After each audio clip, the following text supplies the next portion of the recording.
Hey guys, I want to welcome you to the weekly Wednesday for the Financial Freedom newsletter, where every week, every Wednesday, we delve into something inspirational, motivational, something excerpt taken from the Financial Freedom weekly newsletter. Wherever you are, if you're listening on Spotify, on iTunes, Google, be sure to click the like, subscribe, share, comment. And without ado, let's get into the show. Hey guys, welcome to this week's episode for the Financial Freedom Podcast. I'm your host, Dr. Christopher Liu, and I talk about the 4 different types of freedom: time, financial, location, health freedom. And nobody embodies that more than digital nomadism, because you have to have money, you have to be able to travel and do the things you do. And Ed is a perfect example of that type of freedom. He's an entrepreneur, digital nomad, social media influencer, and also a tech guru. So it's going to be a really interesting conversation, and I'm happy to welcome him to the show. Welcome, Ed.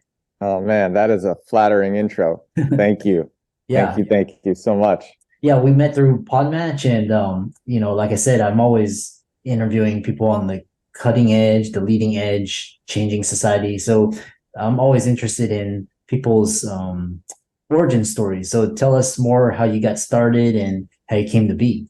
Okay, so when I was in college, I'm one of like the early viral video producers on YouTube. I had my first viral video, I think when I was like 19. Me and my friend, it's past the statute of limitations now, so I could talk about this. We set the fastest driven lap of Manhattan in a car. We drove around Manhattan faster than anybody else in a car, and we made a video about that. And we launched a video on YouTube, and this was in the early days of YouTube. So I think maybe the year was like 2010 when we put that video up, and it didn't really get many views. And then a year later, I had a class in college, and the professor told me, like, if you do something that you think journalists will care about, it's not enough to just like put it out there. You actually have to send it to the journalists. And I was real dumb with marketing at the time. I was just a kid. I was still learning. And so I took this video and I sent it out to all these like auto blog journalists, and the biggest auto blog, Jalopnik, featured it on their front page for 2 days. And then we ended up being on like the news in New York City, and my parents would see it on the news and they didn't know it was me, and they think the driver was really dumb because we hid our identity, and it was really dumb. I was a kid. I was a dumb kid. And yeah, and then we made a bunch more viral videos on YouTube. During that time, I was also working in New York City nightlife. Then around like the age of like 24, all of my friends started getting into tech. Everyone realized like tech was the place to be. And I was genuinely interested in marketing, and I thought learning SEO, search engine optimization, would be like the coolest thing in the world. You know what SEO is, right? Yeah, search engine optimization. But for the listeners, most are familiar, but feel free to expand as you need. Yeah, we had made a video. Me and my friend, we had made a video information product at the time about how to make viral videos, and it sold a few copies, and got us, like, more importantly, it got us some email list subscribers. It wasn't ranking on Google, and I was trying to understand how to make it rank on Google. And as I went down that rabbit hole about how to make it rank, how to make stuff rank on Google, I just became really interested in that. I figured understanding Google meant understanding the internet. And I think that was the case up until now with AI, where search is completely shifting. Yeah, so I worked really hard learning SEO. I went to an agency to do SEO for Fortune 100 companies like Procter & Gamble or ADP. Started my own agency doing it for Microsoft and Time Inc. And SMBs. And I think I'm probably one of the best search engine optimizers in the world now. And what happened was I've been thinking a lot about proximity to being around great people.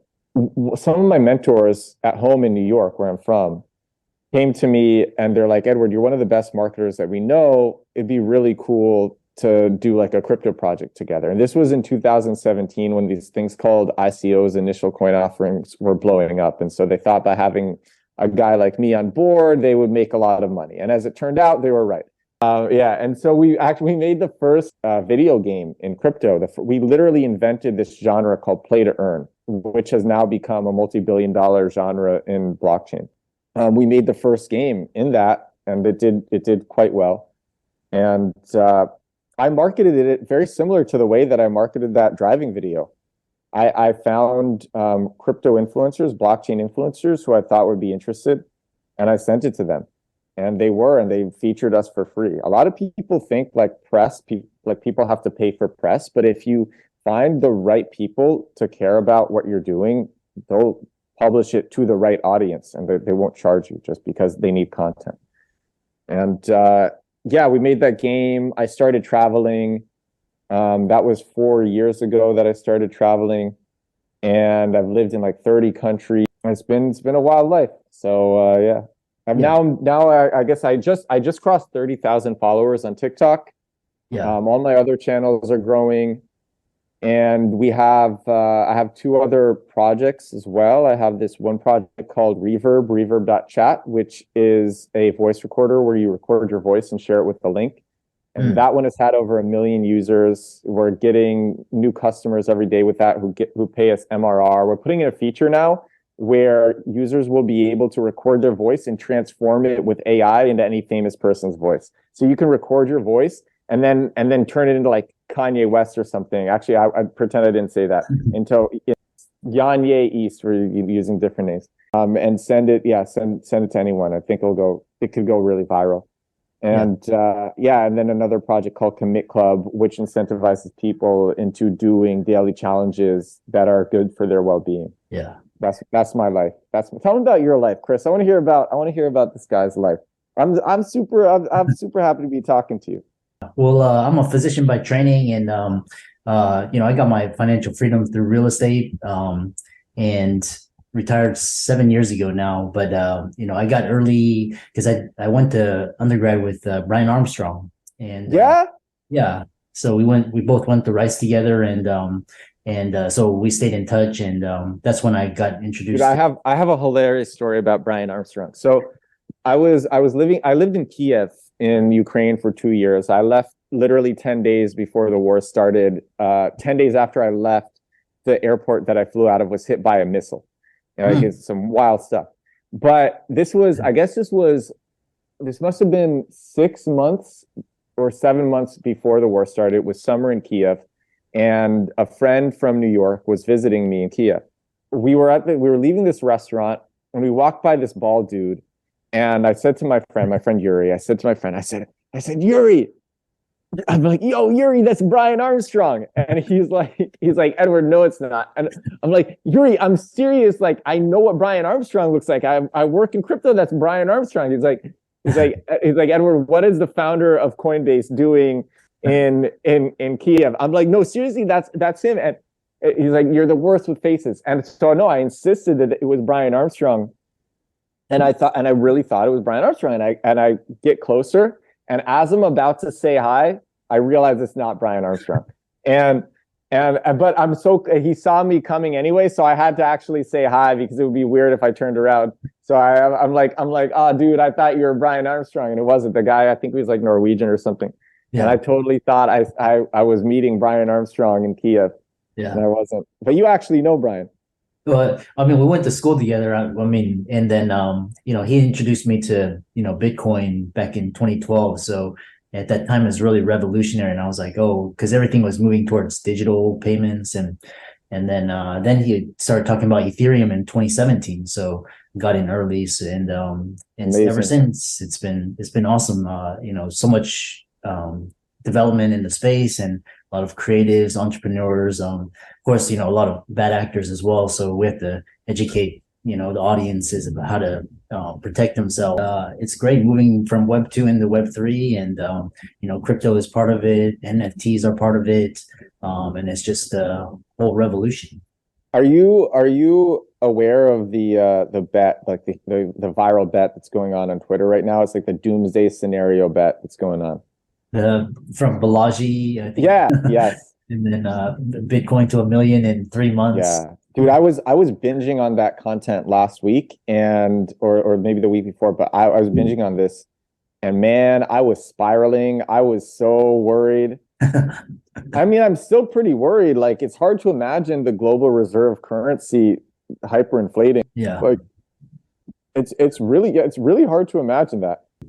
But at the same time, I don't know. Actually, I just made a TikTok about so I make a lot of videos about AI now. I'm as like someone who's so deep in search engine optimization, I know how algorithms work. And Google right now, it looks to be very disrupted. So what's happening in AI, I'm paying like super, super close attention to, making tons of videos about it, writing about it in my newsletter. Like it's just the most interesting thing.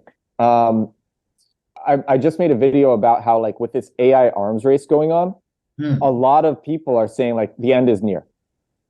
Generations have been saying the end is near before us. And like, here we are, and the generation before us thought that they were the last generation because of nukes. I'm sure, like, with the wars happening, my grandparents' generation also thought they were the last generation.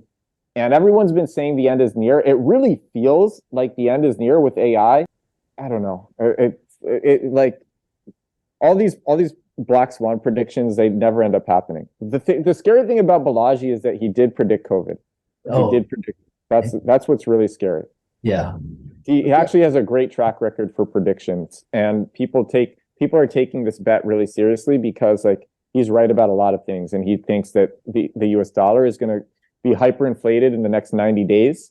If you're listening, you don't know, this guy predicted that in the next 90 days, actually he predicted this 20 days ago. So now in the next like 70 days, the US dollar is going to be hyperinflated, and the price of Bitcoin is going to go up to $1 million. That's what he predicted. And he predicted this.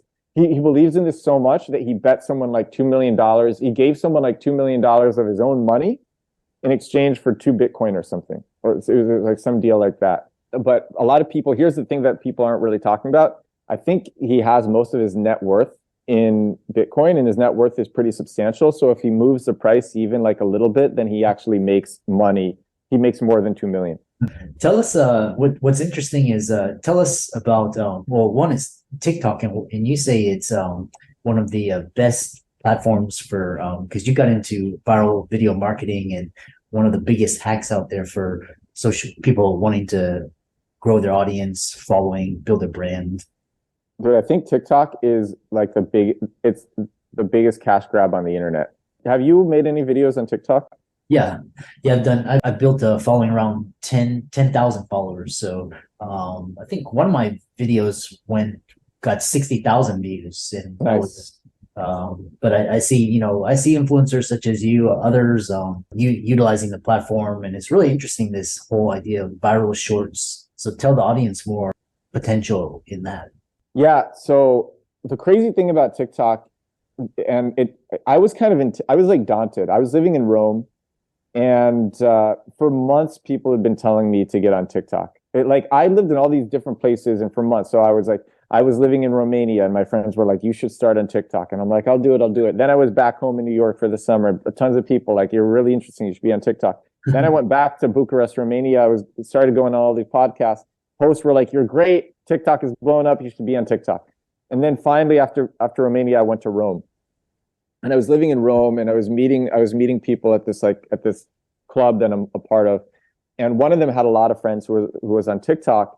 And the reason I actually started doing it was because up until that point, I thought to make TikTok videos, you actually had to put in all this production value. So what does production value mean? I thought you needed to have like a great camera and lighting, and then you had to edit things on your computer using like Adobe Premiere Pro, and then you had to find the music, and you had to get a tool to put in like automatic captions and all of that stuff. And then once you do that, maybe you could get your workflow fast enough that it would take you like an hour to make each video, and then you would upload the video and something like that. I just really didn't want to do that. And that's why it took me so many months to actually start on TikTok. And so without even trying, I should have just tried myself. I met this guy, and he's like, he has all these friends who are TikTok influencers. And he's like, "No, man, like my friends spend like 15 to 20 minutes on a video, and the video will get 1 million, 2 million, 10 million views." He's like, they make everything in the app. And so I said, okay, I'm going to try it. And the in-app editor for TikTok is incredible because it transcribes everything that you say. So it gives you captions in the app. It gives you all the music in the app. Things actually look really crisp and clear. You don't need to have like the best equipment. And it turns out that it's not even about how nice your shots look. It's more about the hook of the video. And so my most popular video on TikTok has 4.2 million views. Nice. And that one literally took me 15 minutes to make. It took me 15 minutes, including the time that I shot it, that I recorded it and edited it and put in music. No, it was 25 minutes. It took me 25 minutes for 4.2 million views. And I made, actually right before this, I made like 8 different TikToks. And the reason why this is like the GOAT channel, why this is the best place to do digital marketing right now, is because there are tools that, first of all, it's like the best in-app editor. Like IG Reels, Facebook Reels, YouTube Shorts, they're in-app editors. It's just like they should copy exactly what TikTok is doing because it's so easy and seamless. So you can make a good video, an engaging video really fast, and then you can connect your TikTok to all your other social media platforms that use mobile short form video and make it so whenever you release a video on TikTok, it's syndicated without the watermark everywhere else. That tool is called reusevideo.com. And it literally syndicates your videos from TikTok or anywhere without the watermark on every other platform. And so you can get exposure on every single platform. And it's incredible. Like my IG now is growing really fast because I have all my videos on TikTok going to IG and to Facebook and to Pinterest and to YouTube and to Twitter and to LinkedIn, even LinkedIn. You can even do this on LinkedIn. Yeah. And so that's why I very strongly believe that it's like the best place on the internet at the moment. Yeah. Tell us, I know because, TikTok's under the spotlight, they're considering banning it. And oh, yeah. Tell us about that, for creators and, who have amassed a huge following, how are you hedging and what are you doing? Yeah. So actually, I think it might actually happen. I mean, I'm growing so fast on TikTok. So, but I think there's a good chance that it'll actually happen, but I'm hedging through IG Reels. I think the thing about IG Reels is that there's a lot of engagement on Instagram. Instagram Reels have a lot of engagement. The click-through rates to like the link in your bio is very high on IG, and their in-app editor, while it's not nearly anywhere as good as TikTok's, I think they're improving it pretty fast. And I still think like it's a good place. It's a good place to be. Yes. So but actually the other way that I'm hedging, and this only really works for me, is I'm in Europe. And so if it gets banned in the US, I still make my videos out here in Europe. Yeah. And then they'll go automatically to every other platform which is used in the United States. Oh, so like a location arbitrage. Yeah, it's a totally unfair hedge. It's a totally unfair, but just the in-app editor on TikTok is so incredible. It just makes engaging content so easy. Yeah. I really I recommend to anybody to just mess around with it. I mean, I don't know. I say chances that it gets banned 50-50. There are so many people on it, and it's really hard to tell what happens. Yeah. What do you think? Actually, what do you think? Do you think it will be banned? Well, the thing is, I'm along with the same as you, 50-50. Because did you watch the hearing, the congressional hearing? Saw. Yeah. The CEO looked really. He looked like they got to him. Like he looked stressed, and some of the questions weren't the best. Other questions, I was watching, and I'm just like, God, like, have they even tried using this thing? Like, yeah. Well, TikTok made the better product, and it came out of it came out of China, so it has the best product. It really does have the best product. And now they have to ban it because they can't compete with it because everybody's on it, and that's but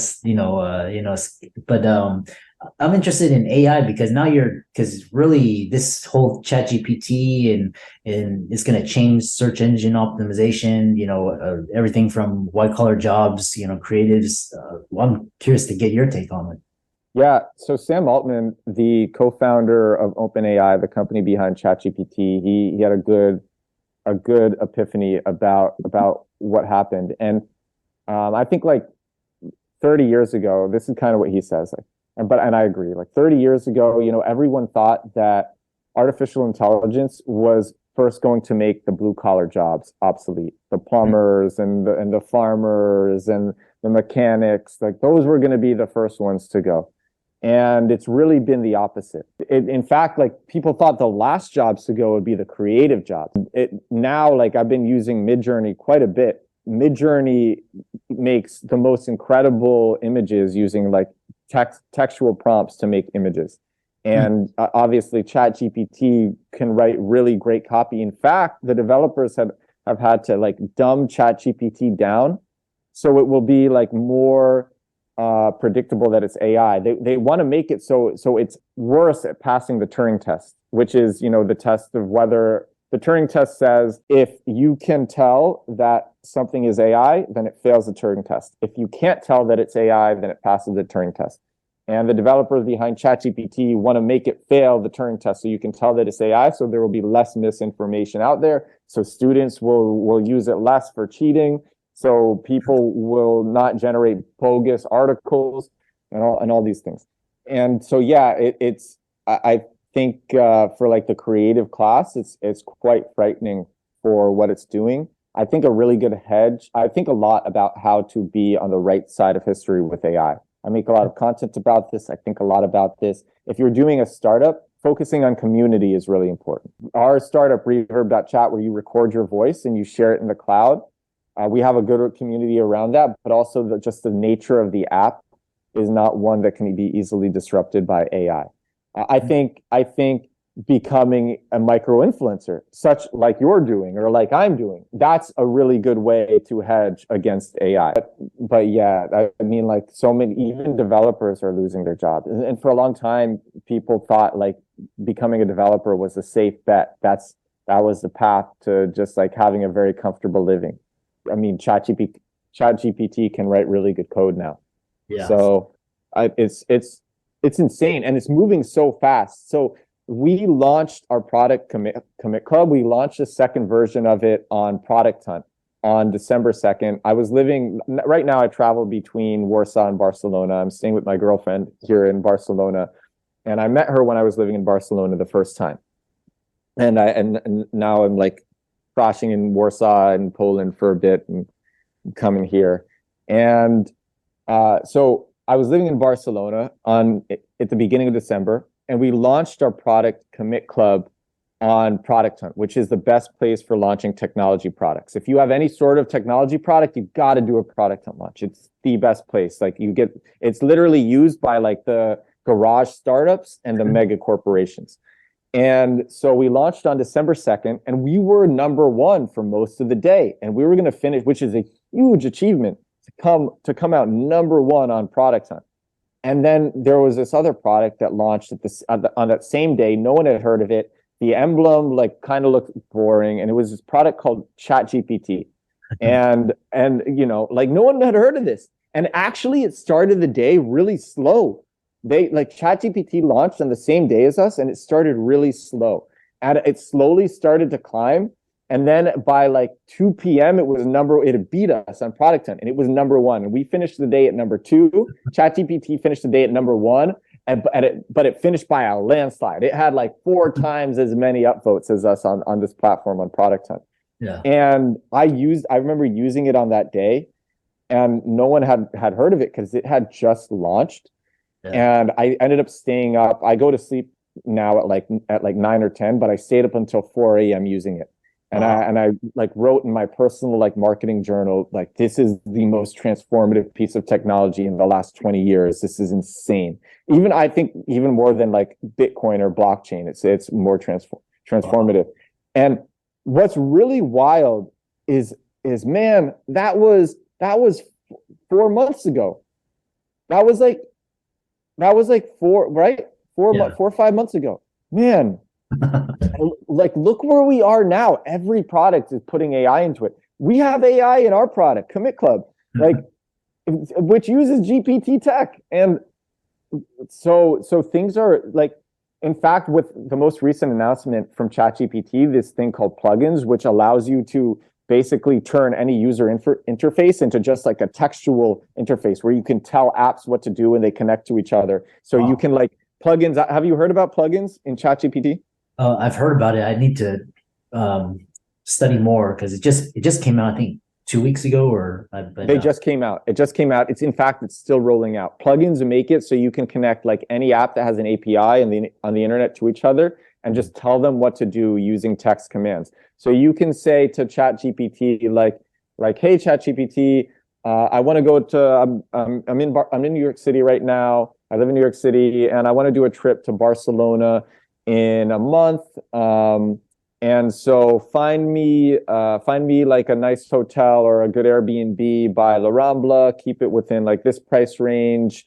I want to have ceviche like halfway through the trip, but book me some like medium price restaurants for most of the trip and plan an itinerary for what I should do. I want to stay in economy on the flight, so get like pretty cheap tickets. And you can tell it to do all this stuff. And it'll just go and do that on its own, connecting to all these different platforms like Airbnb or Expedia or any. It'll book your Ubers and your restaurants, and then it just gives you payment links to pay, or you can just give it like your credit card and it'll pay for you. Yeah. And I mean, it's more insane than a personal assistant. Yeah. And so these are plugins, and the reason I even bring this up is because in the 4 or 5 months since ChatGPT launched, all these startups got funding to do exactly what these plugins are doing. And these startups were made obsolete in like a month. And they were created in like 3 months after this thing launched. And this thing is moving at such an unpredictable pace that we don't even know what the future will look like by the end of the year.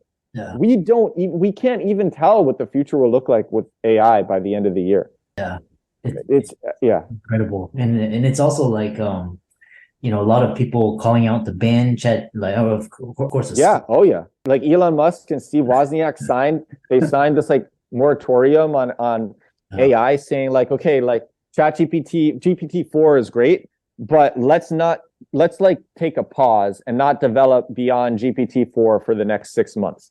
And I think that's like it's good intention, but it's completely unrealistic, because even if one company like OpenAI chooses to do that, maybe Google won't, maybe some startup won't. And I'll say this: I don't know if you've seen this, but Sam Altman, who I mentioned before, the co-founder of OpenAI, he went on the Lex Fridman. He's doing like a big media tour now, and he went on the Lex Fridman podcast for 2.5 hours.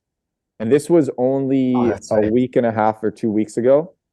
And I watched the whole thing on the night that it came out. I stayed up really late again. Like I go to sleep at 9 p.m. and I wake up at 6, but I stayed up until 1, I think, watching this because it was so important. I really like Sam Altman. I think he's a very benevolent person, and he really feels the gravity of this, and he wants the best. And he's in fact, I believe he has no equity in the company, even though he's a co-founder and CEO. He has no equity in the company. He's doing this because he knows that bad actors will also try to develop super intelligence, and he wants to develop it before the bad actors. Oh, and man. So I mean, dude, I make a lot of videos. Like, it really feels like we're living in a science fiction novel now. It's kind of unbelievable what's happening. Like this stuff. Like, if you listen to this podcast, if you listen to me talk, even a year ago, you'd say this guy's on drugs.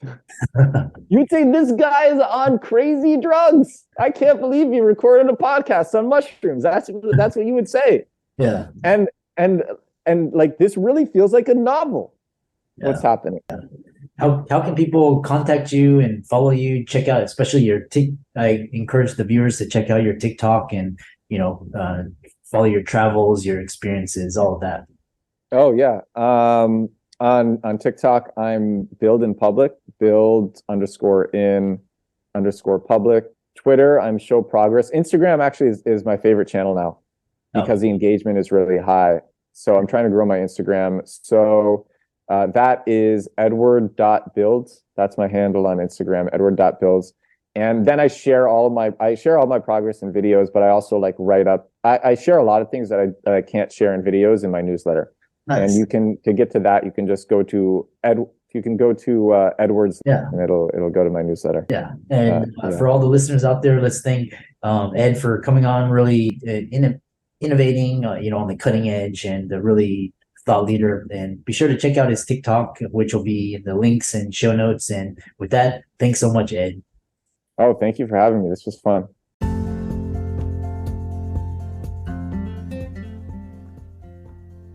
I hope you really enjoyed that wonderful, inspirational, motivational piece.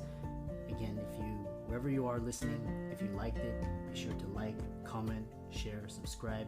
We're on everywhere: Spotify, iTunes, Google, Amazon, Audible. And without much ado, be sure to thank this show's sponsors, and we'll see you next time.